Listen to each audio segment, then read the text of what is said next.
right, good morning everybody. How's everyone doing? Morning. Good morning. All right. So today starts our official day of our certification program on consumer lending. Round of applause for that. So, congratulations to those that have already been certified in POA, Trust, IRAS. So this is going to be the last segment of our certification program. It's going to be broken down between me, Laren, Melissa, and Kat. So what we're going to go ahead and show you is how the courses are going to be broken down for lending. So we're estimating a total of 6 courses. Within the courses, we're going to go over the application process, looking at credit reports, questions asked, proper notes that we're going to be placing on the applications.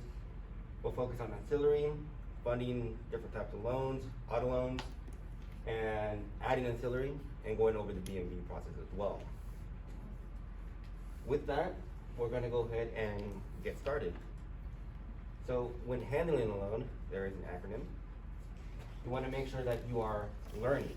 Learn, take the time to learn what you are doing and why you're doing it. Opportunity, pull any and every opportunity you have to process a loan. So if you see something on Better Lobby that you haven't done yet, pull it, so that way you can learn. Apply, make sure you apply your knowledge into your transaction. So everything that you're going to learn here, make sure you put it into the transaction that you're doing. And network, if you need to reach out for help, get familiar with who helps you and expand your network. So an example for me is, I've worked with Dawn, I've worked with Cindy. These are all different people that I've networked with that I can go ahead and reach out to for help instead of having to dial the number right away and wait for someone to help out. So they're usually pretty quick at responding and helping out. All right, I'm gonna go ahead and switch it over to Laren. Thank you, Danny. So all of you have in front of you a packet, and the first page of that packet is the CLOS application checklist.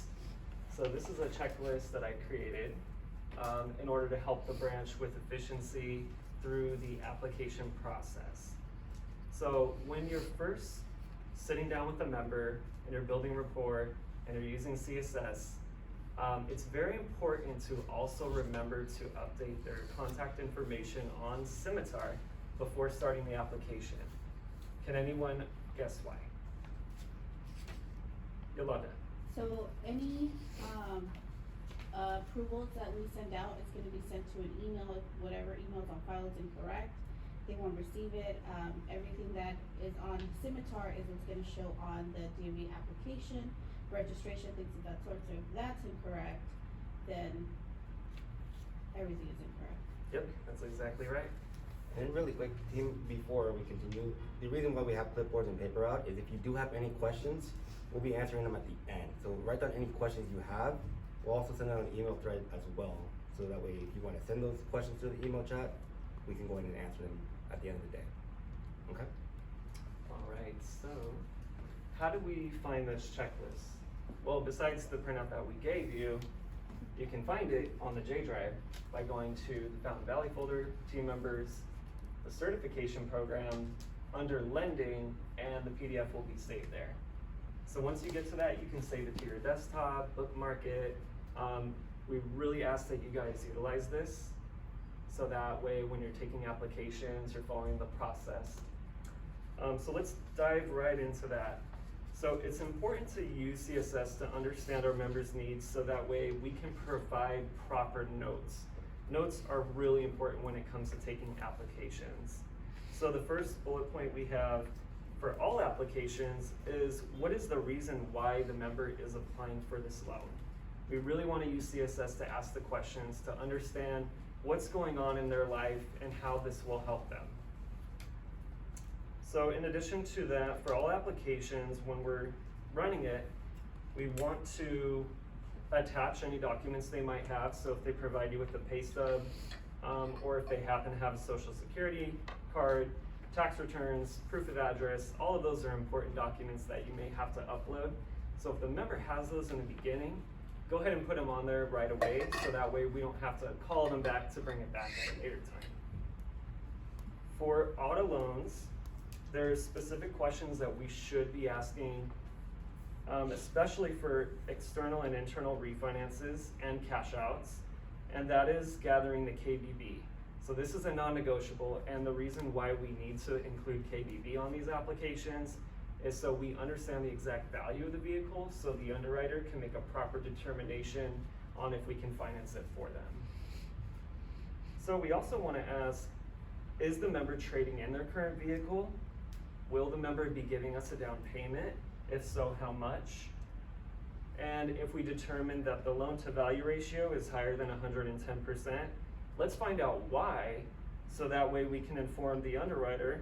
And we gave you a list of, explanations that could happen. It could be a high interest rate with the dealership, negative trade-ins, they got protection products like extended warranty that was overpriced, or they just paid too much for the vehicle. For credit card applications, it's best practice to ask the member, if you're not approved for this unsecured card, would you be interested in a secured card? And so our process is, I'm sure a lot of you have experienced this, where members are like, do you guys offer secured cards? In the past, we allowed them to just put the collateral down, and then we would give them the card. Well, with CLOS and our new regulations, we have to try to get them approved for an unsecured card first, and then if all else fails, we can put in the notes, member is requesting a secured card if not approved for the unsecured card. So it's good to have that conversation. All right, so the next point is going over the credit report with the member and providing an explanation of derogatory credit. So as you can see right here, it says there's no need to focus on medical or utility bills because the underwriters don't really pay attention to that when they're making a decision. They want to know more about the reason why they got behind on their credit cards or their auto loans. So some questions you can ask the member, using CSS, open-ended questions. Why did you get behind on your payments? What was going on during that period of time? Or why is it currently past due? These simple questions will allow the member to open up and give you kind of a backstory as to why they're in the position they're in, why their credit isn't as good as it could be. And then it's important to notate, the story that they're giving you so the underwriter can make a more sound decision. All right, the third point talks about addressing security alerts and credit freezes. So it is really important every single time you do an application with the member to review their credit report. Not only to ask them maybe about past derogatory items, but also to make sure there's no security alerts on their account. Because if there is, and you let the member go, the underwriter is gonna come back at you with the application saying, there's security alerts, we need to talk to the member, identify them with 4 out-of-pocket questions. And so now you're having to follow up with the member, maybe they have to come back to the branch, or you have to call them. This is just wasting additional time, reducing our efficiency. So it's so much easier if you just right off the bat ask these 4 questions with the member while they're at your desk. So that way the underwriting process is a lot quicker, more efficient, and then the decision can be made a lot faster. So when you do ask the 4 questions, make sure you place a note on the application that you went over the following questions with the member. If there is a credit freeze, it will tell you on the credit report, or actually it won't even allow you to pull the credit. So if you ask the member, we're unable to pull your credit for some reason, just find out, do you have a credit freeze? Did you put a block? Did something happen, identity theft? And then if they did, they just have to go through one of the credit bureaus. I think Experian is the one we use, so we want to make sure they contact them. If they know their PIN, they just have to put their PIN in on the website, and then it'll unlock their credit, so that way we can allow the underwriters to make a decision.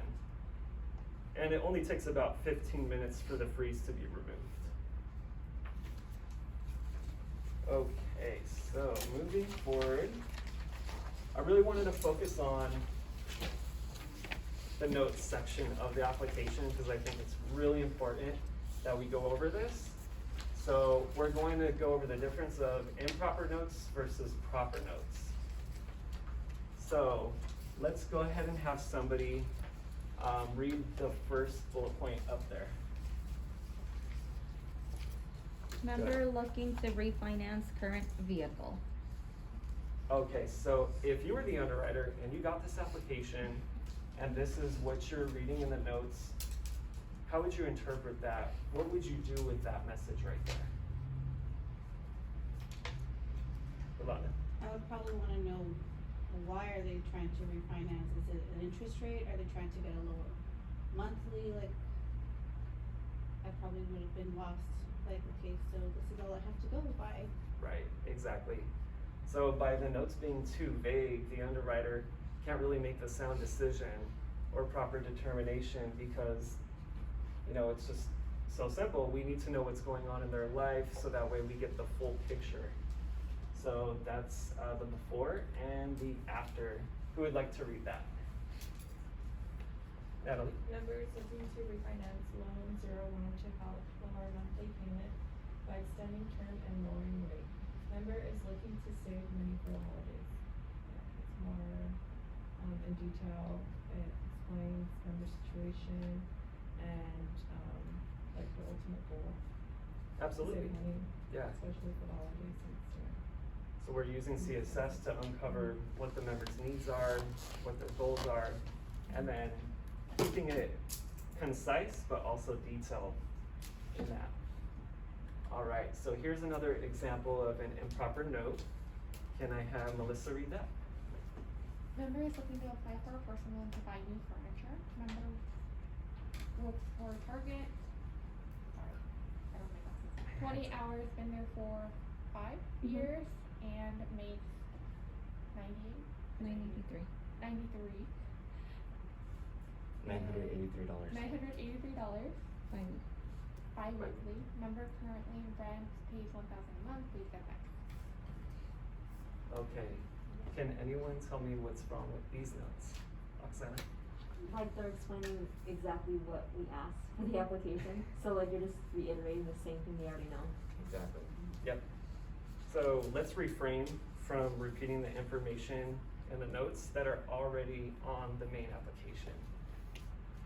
So a better way to phrase this would be, member is looking to apply for a personal loan to help with some new furniture due to moving into a new apartment. Credit report showed a lock, verified with 4 out-of-pocket questions, include the questions that you asked. Okay to pull credit, please advise.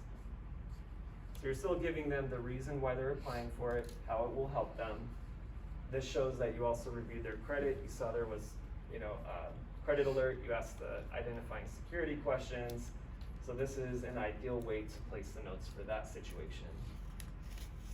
And then lastly, Emily, could you read that?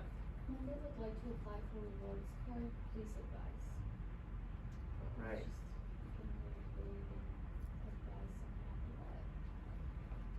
Exactly. So let's rephrase that. Member is looking to establish their first credit card with the credit union. Member does not have POA on hand, but can provide it if needed. Member is asking for modest amount, but is open to a counter if the original request is unavailable. Member would like to avoid a sure secured card if possible. Please advise. So you can see here, we asked them, a lot of questions to uncover why they're here, what they need. And then in addition, we asked them about POI because we know if it's, someone that's new to credit, they don't have a credit card with us, they're under the age of 20, they're gonna be required to have income, and we have to prove that with a responsibility agreement. So by having that discussion about POI, we realize that they can provide it, but at a later time, so that's really important to note. And that if they're requesting a specific amount, but they're open to a counter, that kind of opens it up for more possibilities for the member. If we just said, members applying for $15,000 and that's it, the underwriter may deny the application. So we want to make sure that if they're not approved for the request, they are willing to accept a lesser offer. Okay, so I'll pass it back to Danny.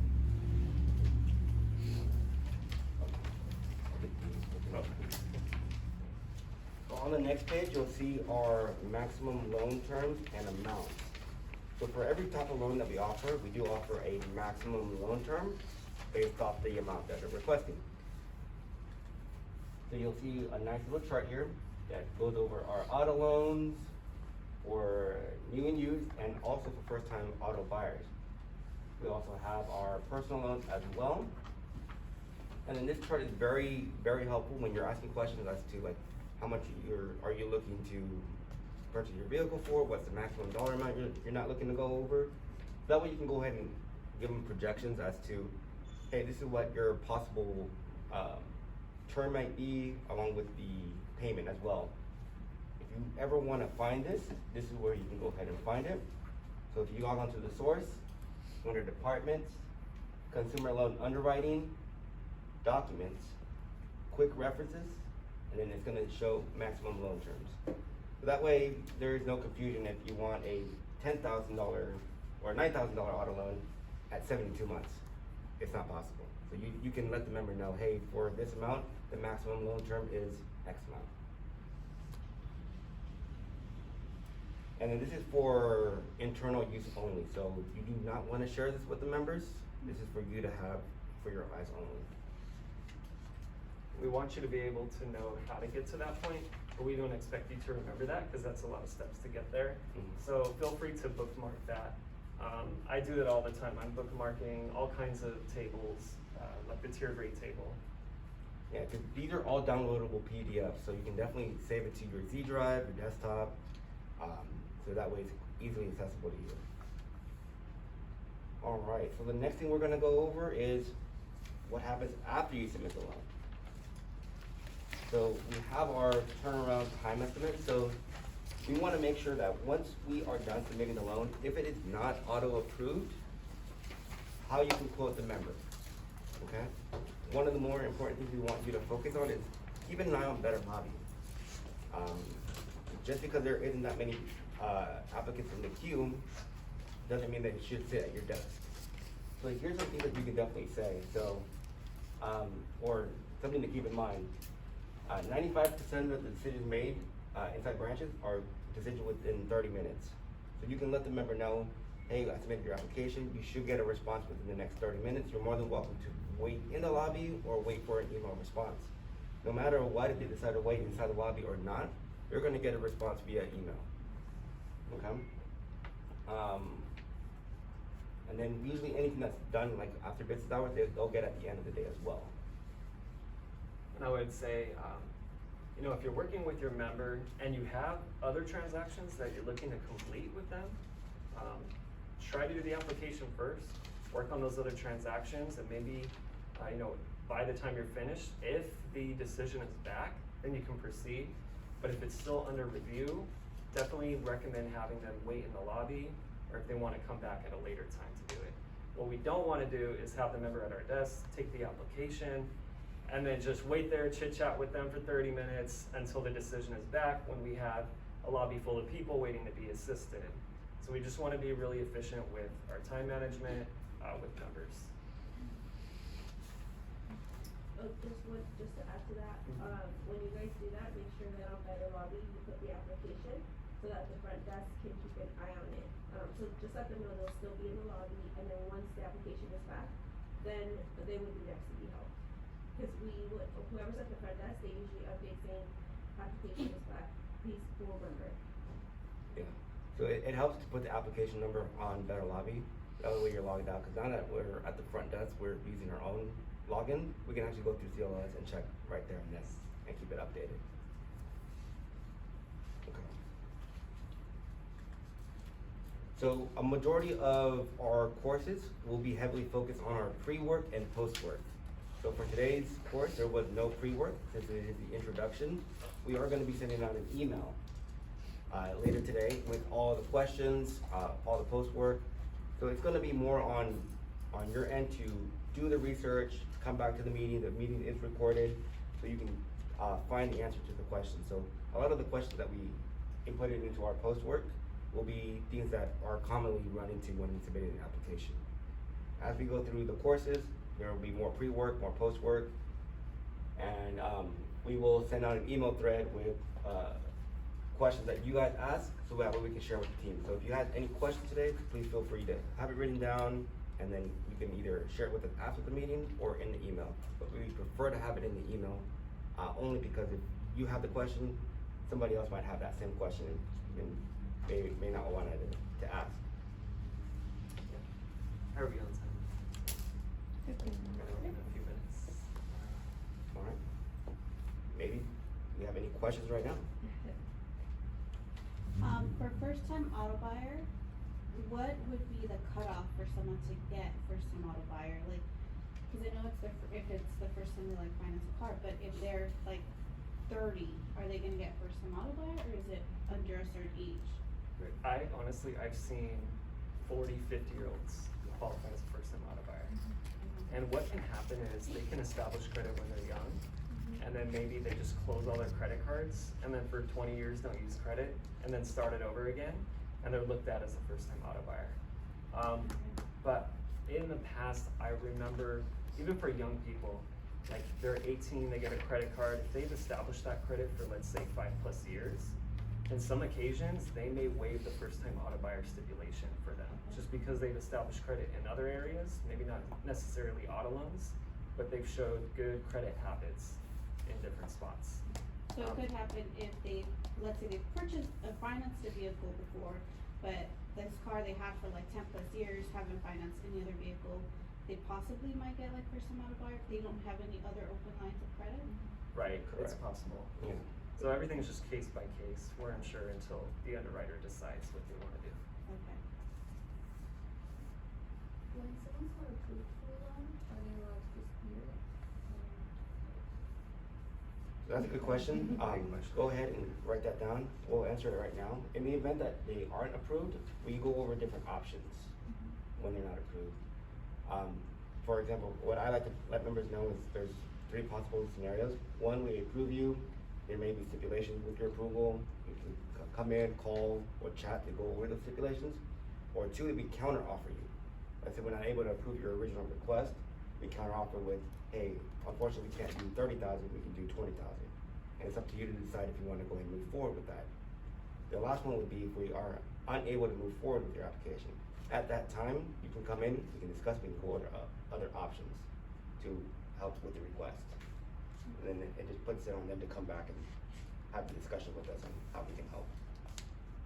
We've sent applications to the second review queue if they don't agree with the decision, but we wanna avoid just doing that whenever a member wants to, because if there's no new information, let's say on the original app, their income that they stated was incorrect, and it actually is that they make more money, and they prove that with a pay stub, then yes, let's send that to second review, let's have them take a second look at it, make a new decision. But if there's no new information at all, and we're just going back to square one, the odds of it being approved at a second review are slim to none. So we just wanna make sure we're referring the member to GreenPath at that point, because maybe there's deeper issues that they'll be able to assist with, that we can't just fix with a Band-Aid, which would be like a loan from here. You can also advise, like, maybe a bar, maybe somebody that's qualified. Yeah, They that's can great. just, be a bar for the time being, maybe up to a year, and then they can try again on their own after a year and remove them. Yeah, so we gotta look at it from all angles. Alright. All right, I think that's it. Thank you guys very much. Thank you.